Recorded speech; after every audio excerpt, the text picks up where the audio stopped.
Hello and welcome to another AP Gov lecture. And hopefully at some point my computer screen will respond to the commands I'm giving it. Perfect. All right. So we've moved on from sandwiches. We're going to talk about popcorn. So a bowl of popcorn is A, a private good, or B, a public good. Look back at your notes if you don't remember the definition. You can pause me because I'm going to say the answer. You answered a private good. You're correct because by consuming it, there is less of it to go around. Therefore, a private good. Next question. The Taylor Swift song Shake It Off is A, a private good, or B, a public good. You answered B, you're correct. You're like, wait a minute, that's copyrighted material, right? Well, by listening to Taylor Swift's song, it doesn't mean that there's any less for anybody else to listen to. Therefore, a public good. Okay, national defense is a private good, or B, a public good. This one's probably a little easier than the last one. B, correct. You guys are all brilliant. Look at you. Okay, let's talk about states and markets. So, all states regulate their markets to some extent. Okay, and they're all involved in shaping their economies. This can be done in lots of ways. Through social expenditures. So those would be things that we think of in the United States, maybe like social safety net, though it can go beyond that. We have programs to support the arts. For example, in the United States, we have spending on funds for schooling and such. So it's not all just about the social safety net. Taxation, right? So when you take money from your citizens, that does affect how much they have to purchase, thereby affecting the economy. And then, of course, you have that money to spend, and then you, the government, can affect the economy that way. States are responsible for creating and regulating money. This is a huge part of what they do. There to the right, you can see the stamps for the $100 bills. Yeah. Mom used to work for the Treasury. She had some fun stories. I think I told you guys about people trying to steal from the Treasury. Not a great idea. Regulating markets, so determining what kind of political economy a country will have, and to what extent those markets will be regulated.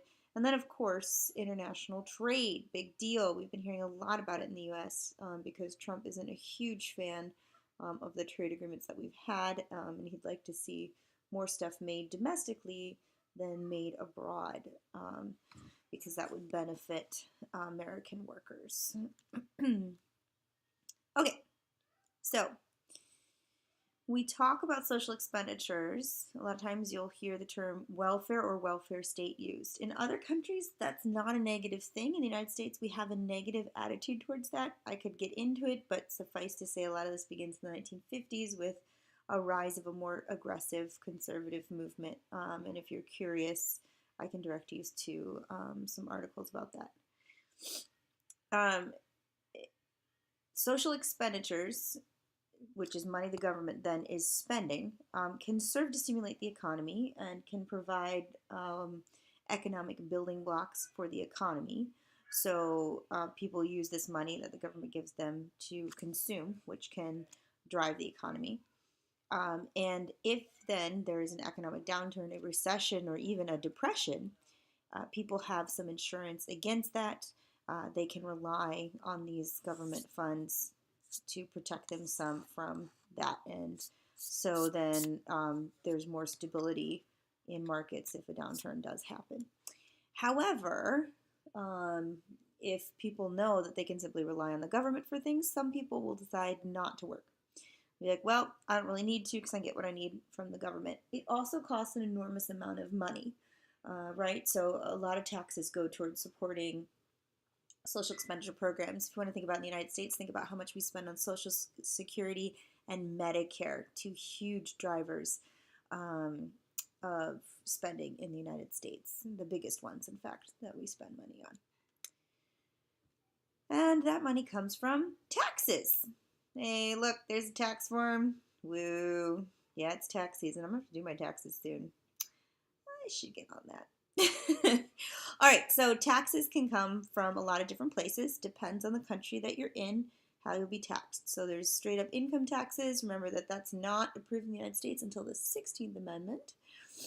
But that the federal government could do it. States could do it before that. The federal government couldn't.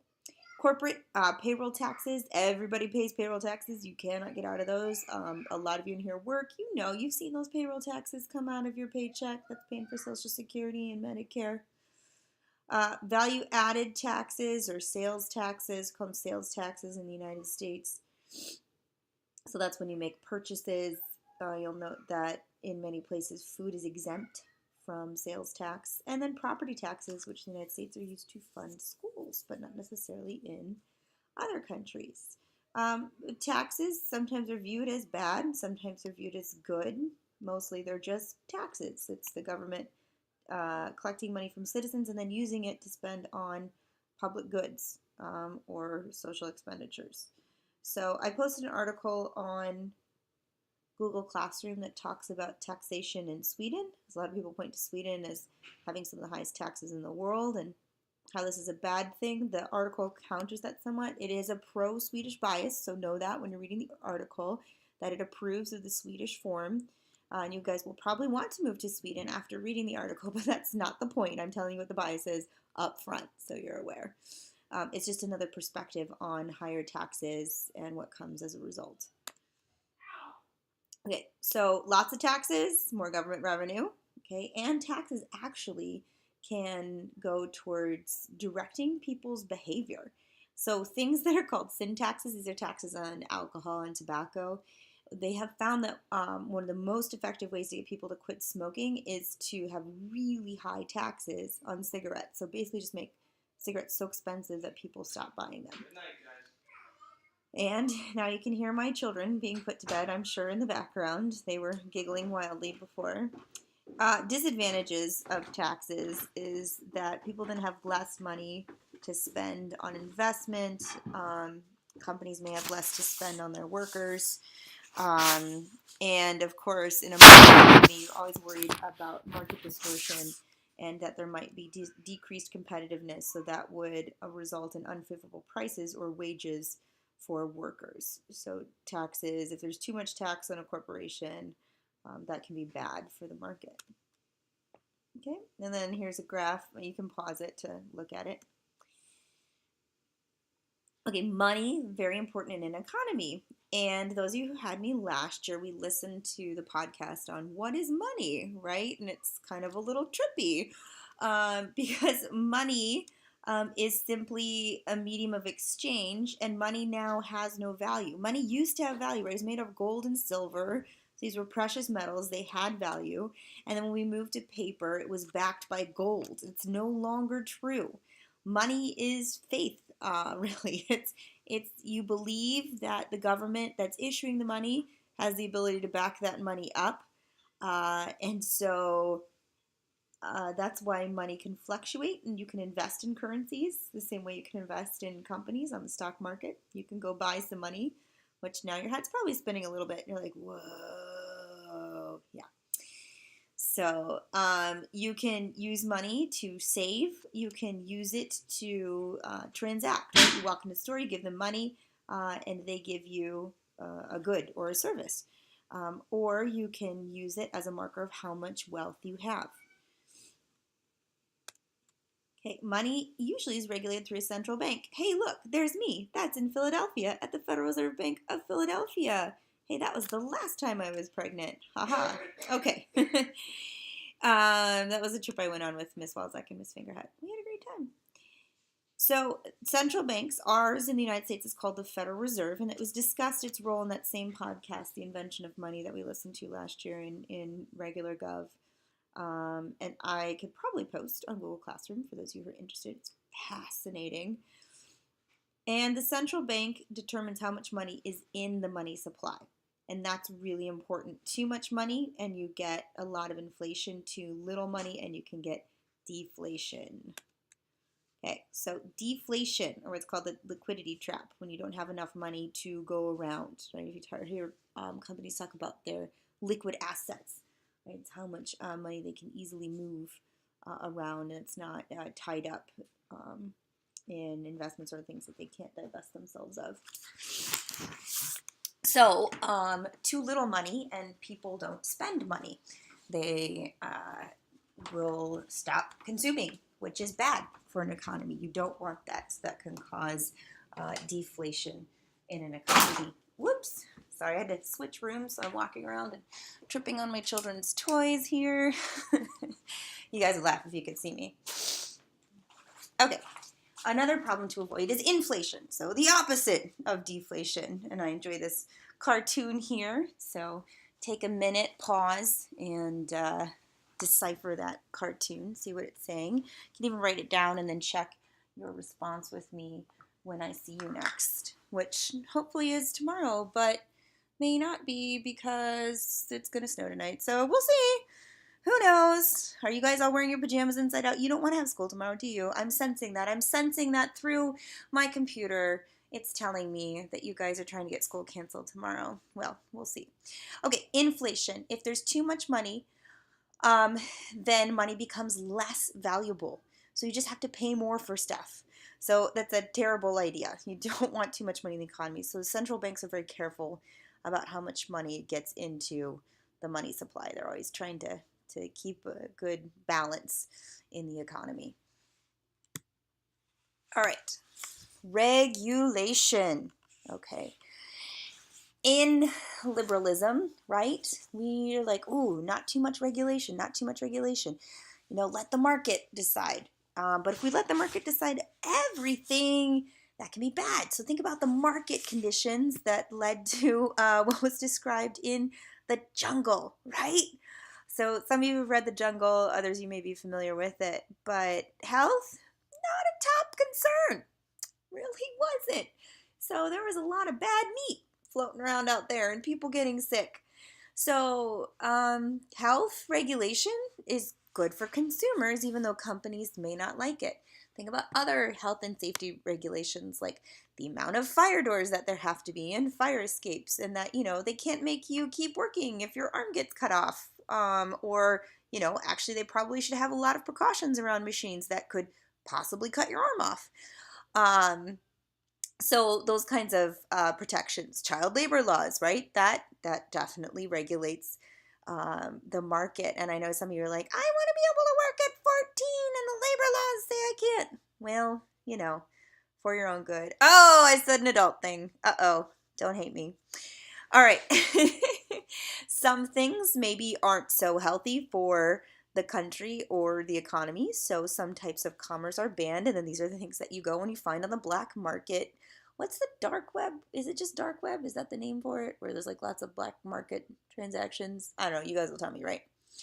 And then making sure that how things are produced is safe. So thinking about pollution that's a result of a lot of industrial processes and where they're allowed to store that waste that gets created or where they're allowed to dump it or not. Okay, and then also firms. So states may allow a monopoly.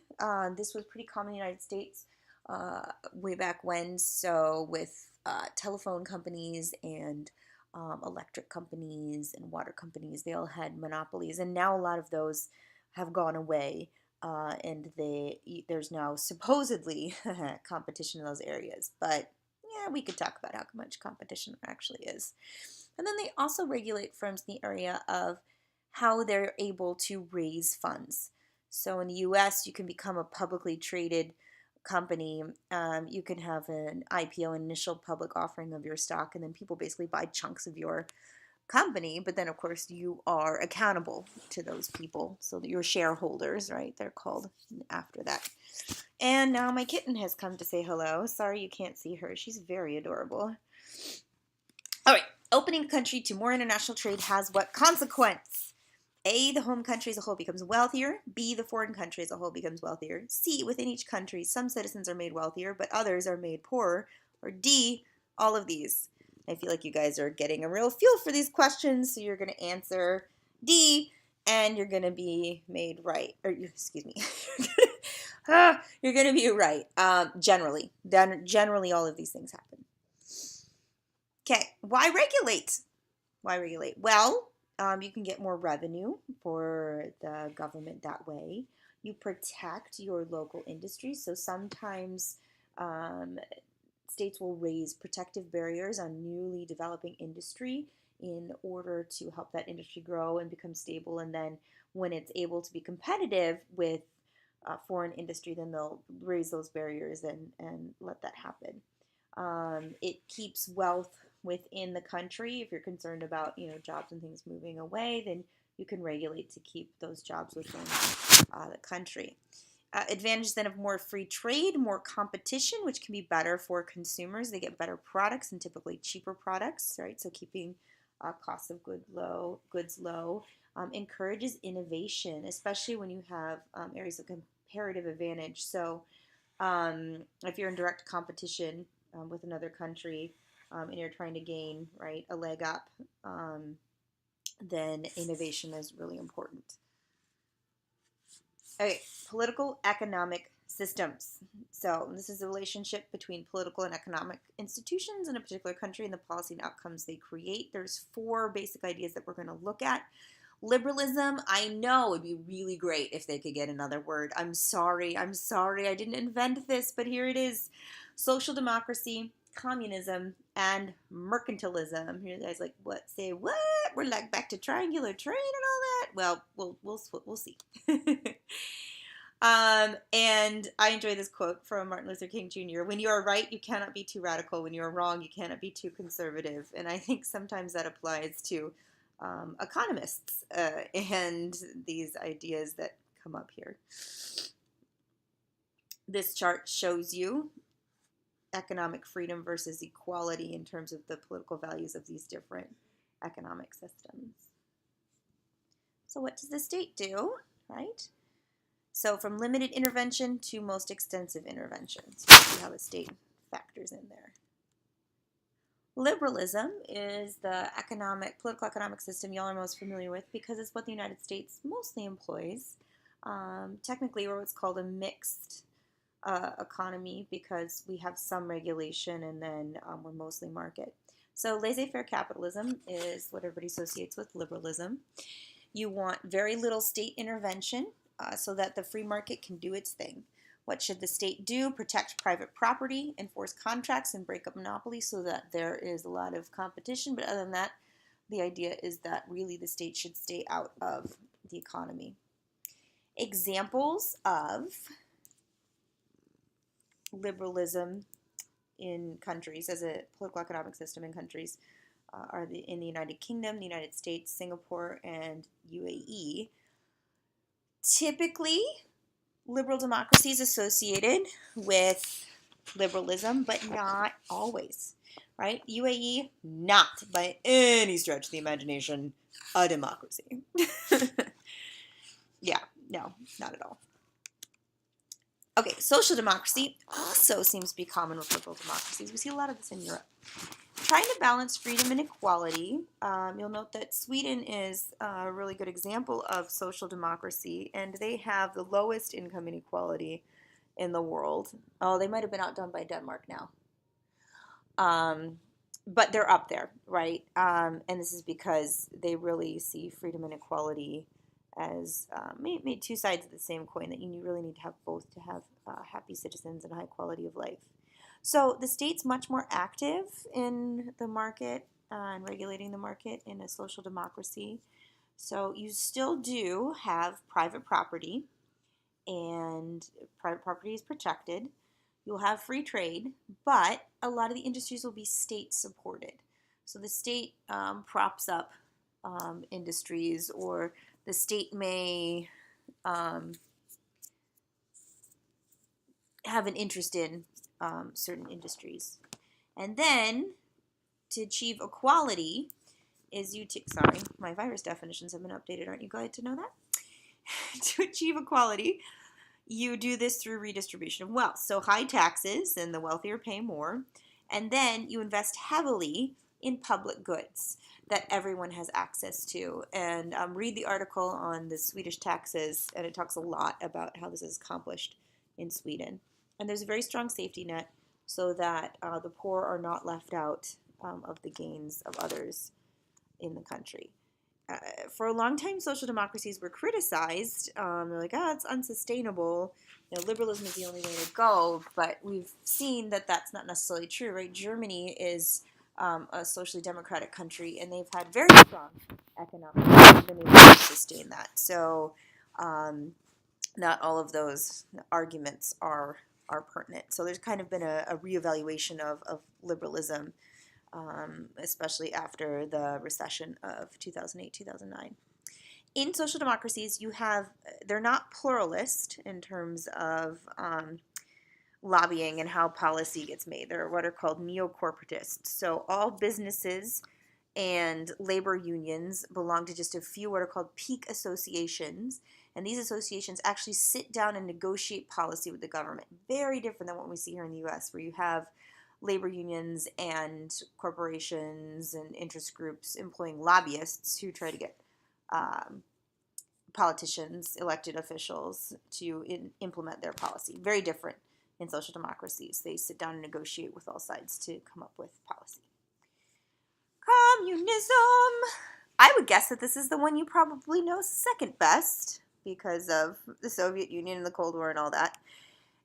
In communism, you get rid of individual freedom because your goal is equality. So to achieve equality, the state basically has to own and distribute everything. So all industry owned by the state, what you get paid set by the state, how much goods cost set by the state,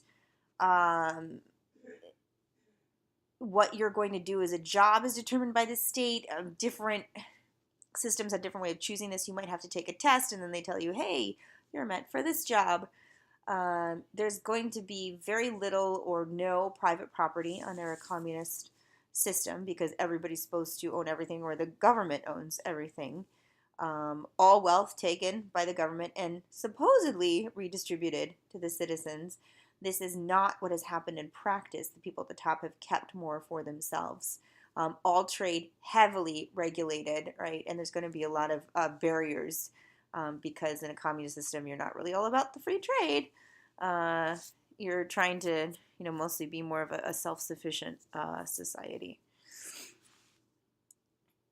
Communism hasn't really been successful anywhere on a large scale. We've seen some small-scale successes with communism, but typically in large scale it has become corrupted. The leaders at the top have not been trying to be equal with the people underneath them, and so that's caused problems. Soviet Union collapsed. China's communist in terms of politics, but not economically. They've opened up. They have engaged in free trade, right? So they're actually fighting a lot of income inequality in China. You've got Chinese billionaires and then people who are still quite poor, though 750 million Chinese have been lifted out of poverty as a result of the liberalization of Chinese markets. North Korea, still communist. Guess what? Their economy is terrible. It's terrible. And so that's part of the reason people think that Kim Jong-un is engaging in talks with South Korea and the United States and China in an attempt to get sanctions lifted so that he can sort of revitalize his country's economy because he's pretty secure in the fact that he now has nuclear weapons. Mercantilism. Yeah, this was the old system that was used for a long time by empires, right? So the wealthier the state, the more power the state has. You expand, you keep your colonies beholden to the mother country, they produce goods for you, all of these things. Mercantilism is still used in some states today, though not typically sort of in the empire form.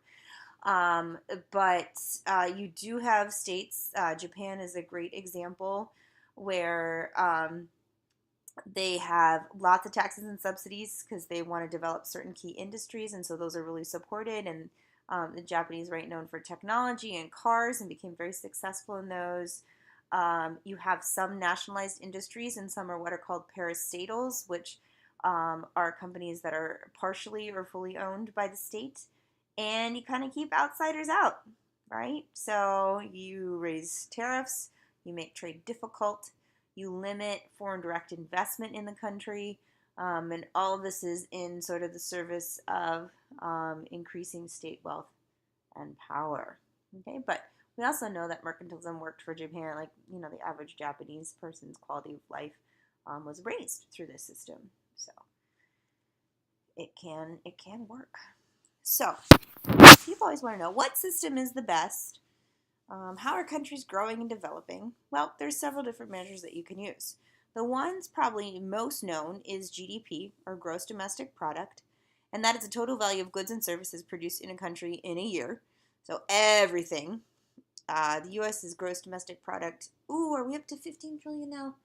I'd have to look it up. We might only be at 14. But yeah, trillions. Haha, go us.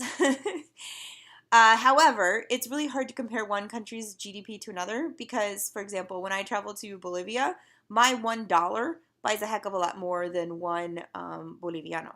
So what we do instead is adjust by using purchasing power parity. So basically comparing everything in US dollars, how much it would cost across all countries. And that gives you a much better idea of relative wealth of nations. If you want to know how much the GDP is per person, you divide it by the country's population, and that gives you GDP per capita. So people also ask, is growth or equality more important, right? Well, growth can lift people out of poverty, but it can also concentrate wealth in the hands of a few and make it more difficult for others. So people argue for equality because in countries that have high income inequality, then you get more and more unstable. So think about the last time we had really high income inequality, right? It was in the Gilded Age, and then again we start to creep that way during the Roaring 20s before the crash of the stock market. Poverty is terrible for economies, right? It's not great to have a bunch of your citizens in poverty because it prevents people from developing their full potential. So you could have lots of people who are innovative, but if they're stuck in sort of crushing poverty, they can't employ those skills. They can't employ their innovation to help the economy grow. And then inequality leads to, or can lead to, deeper political problems, or can be indicative of a deeper political problem. So inequality is not really a great thing to have in your economy over the long term, at least not that we've seen historically. So another measure is the Gini index, and with the Gini index, we're trying to look at inequality. The lower your Gini score, the more equal your society is. So here you can see, look, Norway. I mean, they're not at 1, not completely equal. They're not communists, so. And you can see where different countries fall. There's some advantages and disadvantages to the Gini index, which your book discusses more at length, so I won't get into here.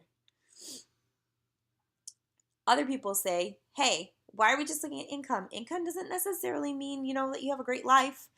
So let's look at the Human Development Index. So they take a look at publicly available statistics from the United Nations and look at, among other things, years of education, life expectancy, and income, and put that together and give a country a measurement of HDI. Problems with this, data sources aren't always super reliable, okay, especially in countries that are a little, where the state is weaker, or a lot of the population is rural and it's hard to get to them and to measure these various statistics. But hey, look, an HDI, we look pretty great, okay? So we're number 5, woohoo! Okay, and then you can see poor Nigeria, which we study, is at 152. Also, these names, I think, sound kind of funny when you take them a little bit out of context. High human development, medium human development. How developed are you? I'm a medium human. What? Okay. I'm sorry, just sounded kind of funny to me out of context. So I discussed a bit of this earlier. Actually, I discussed most of this earlier. So sorry, it was a preview of this slide, but I already discussed it. So ta-da! The end. All right, so I will maybe see you tomorrow, except I see you wearing those PJs inside out. You're trying not to have school. We'll see. If we don't have school, I will record chapter 6 as an audio lecture for you. Don't groan too loudly. You'll hurt my feelings. Well, no, you won't actually hurt my feelings. Okay, how do I turn this off? I ask this every time, don't I? Hey, there it is. Okay, bye.